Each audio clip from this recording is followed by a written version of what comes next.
Bonjour. Comme le titre l'indique clairement, nous allons parler aujourd'hui d'arithmétique élémentaire dans WordMath, et donc avec Maxima. Nous avons déjà rencontré Factor 245, Alt B, va nous rendre la décomposition en facteur premier de 245. Une autre fonction peut être intéressante, ifactors de 245, Alt B, rend cette fois-ci la décomposition, mais sous une autre forme. On voit les facteurs premiers 5 et 7 et les puissances auxquelles ils apparaissent dans la décomposition 1 et 2. De façon un peu gadget, nous pouvons utiliser aussi ifactors, virgule, alors ifactors, il faut dire de quoi 245, virgule, factors only, deux points, true. Alors nous avons mis un underscore et là ça nous impose de passer par la commande maxima pour évaluer le résultat. Et donc en utilisant cette commande maxima, nous voyons simplement les facteurs premiers sans les puissances. Passons au nombre premier. On peut tester si un nombre est premier. Prime P 245. Évidemment, ce n'est pas un nombre premier. Nous l'avons vu au-dessus. Prime P 2711. Ici, toujours par Alt B, nous aurons un nombre premier. 2711 est un nombre premier. On peut chercher le nombre premier qui suit un nombre donné ou le nombre premier qui le précède. Next prime 245. On doit passer par la commande maxima puisqu'il y a un underscore et nous allons avoir 251. Rev prime 2711, toujours la commande maxima, et nous allons avoir 2707. Alors nous savions que 2711 était premier, et pourtant maxima nous donne le nombre premier précédent vraiment, c'est-à-dire 2707. Maxima nous permet également de trouver la liste des nombres premiers compris entre deux nombres. Prime 7, 64, Alt B, et là nous avons une liste de nombres, et vous voyez que 7 est compris, et donc la liste démarre bien au nombre qu'il faut s'il est premier. Passons à la division euclidienne. Évidemment, la fonction mode qu'on trouve dans beaucoup de logiciels réapparaît ici. Mode 245, 130, pas de problème, Alt B, nous trouvons 115. Mode moins 56,6, Alt B, cela semble tout à fait correct, le 4 va très bien. Par contre, si on fait mode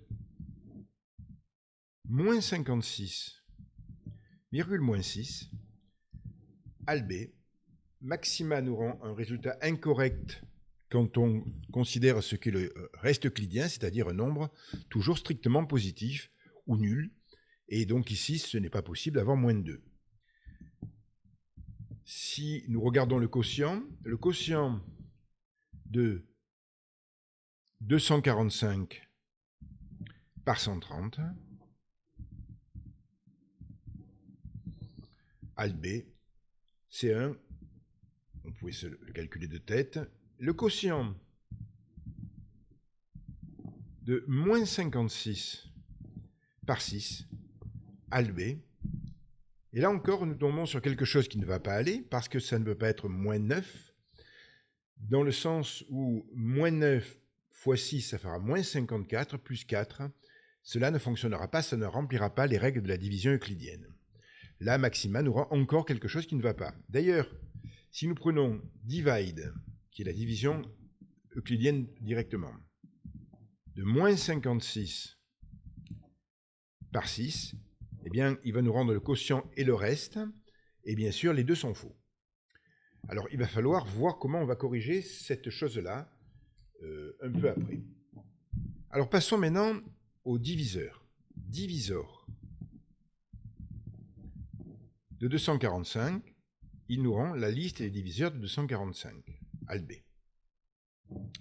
Si on veut savoir combien il y a de diviseurs dans cette liste, il suffit de faire length diviseur de 245. ALB, il y en a 6. Alors vous remarquez que la liste des diviseurs est une liste qui est un ensemble. On parle de liste des diviseurs, mais c'est en fait l'ensemble des diviseurs, deux accolades, alors que dans les nombres premiers, il nous a bien rendu une liste avec deux crochets. On verra la différence plus tard. Il existe une fonction qu'on retrouve très souvent dans le calcul formel, c'est div_sum, qui est la somme des diviseurs. Div_sum des 245, donc la somme des diviseurs, ALB. 342, bon, peu importe, nous retrouverons cette fonction un peu plus tard, dans un certain nombre de calculs. Le PGCD, c'est dans les langages anglo-saxons, GCD. GCD de 245 et 230, ALB, 5, très bien. Le PPCM dans les logiciel anglo-saxon, c'est LCM. LCM de 245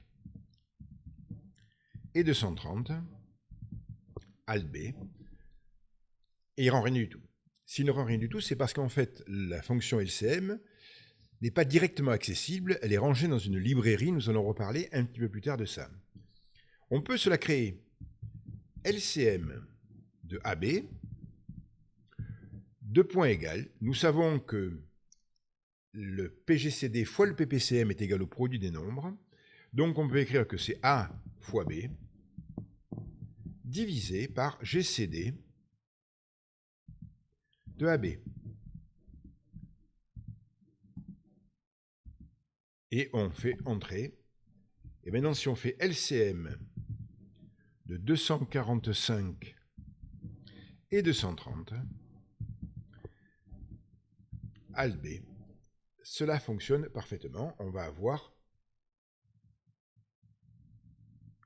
le résultat.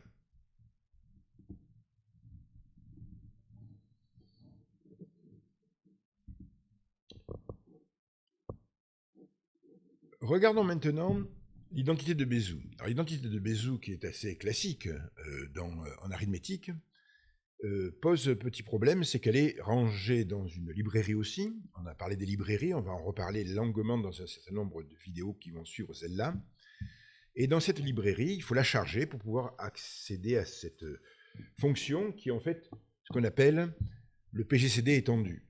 Donc, Alt B, on charge la librairie. Load, alors il faut savoir où elle est, cette librairie, et ça, il faut avoir évidemment l'aide Maxima, le manuel Maxima qu'on peut charger sur Internet.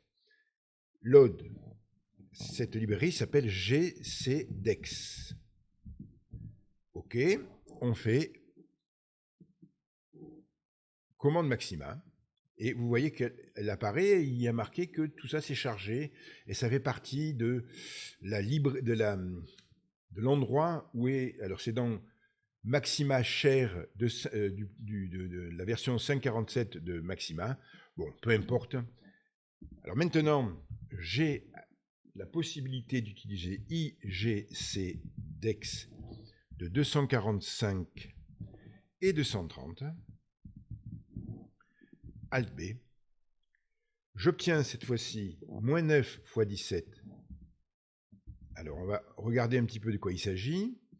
Si je fais moins 9 fois 245 plus 17 fois 130, j'obtiens bien 5, qui est, nous l'avons vu un peu plus haut, le PGCD de 245 et 230. Évidemment, on s'aperçoit qu'il y a un certain nombre d'erreurs qui peuvent venir parce qu'effectivement, la construction du logiciel ne répond pas forcément à nos attentes et donc il est intéressant de créer ses propres librairies. C'est ce que je vais vous montrer maintenant. J'en ai créé quelques-unes et donc je vais seulement vous montrer une librairie arithmétique. Donc je vais la charger. Cette librairie arithmétique, elle est rangée ici. On reparlera de tout ça largement.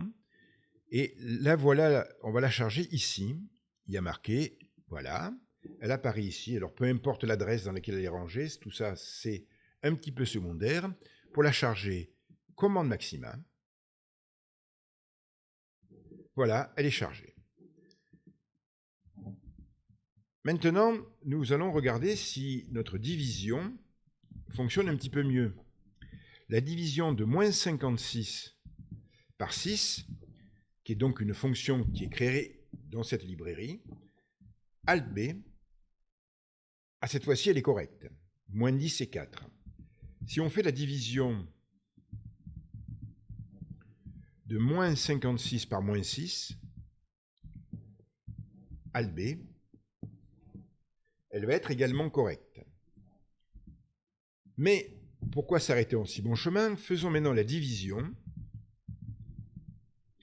de 56 par plusieurs nombres, par exemple 4, 5, 7. Alt B, et nous trouvons une matrice dans laquelle effectivement on voit le quotient et le reste. 56 c'est 14 fois 4, c'est 11 fois 5 plus 1, et c'est 8 fois 7. Et vous voyez le reste chaque fois. Mais on peut faire également la division de, cette fois-ci plusieurs nombres, 56, 245 et 130, par un nombre unique qui va être 13. Alt B. Et cette fois-ci, on va à nouveau avoir des résultats qui sont, pour chacun d'entre eux, 245, c'est 18 fois 13 plus 11, etc. Ou alors, la division de 245, 130 et 87 par une liste de même longueur. Ça, c'est absolument important, puisque c'est terme à terme que ça va se diviser. La liste sera par exemple 11, 9 et 7. Alt B. Nous obtenons une nouvelle matrice, et chaque fois ici, c'est 245 égale 22 fois 11 plus 3, 130 égale 14 fois 9 plus 4, etc. Donc vous voyez qu'à partir de macros que l'on peut créer dans le langage Maxima, on peut implanter dans Word ces macros et avoir un résultat tout à fait intéressant qui est bien meilleur que celui que Maxima proposait et même qui va beaucoup plus loin. Par exemple, pour terminer, une fonction totalement absente, c'est les diviseurs communs. Alors, les diviseurs communs de plusieurs nombres, elle est absente totalement de Maxima et on peut la créer. Et une fois qu'elle est créée, je vais maintenant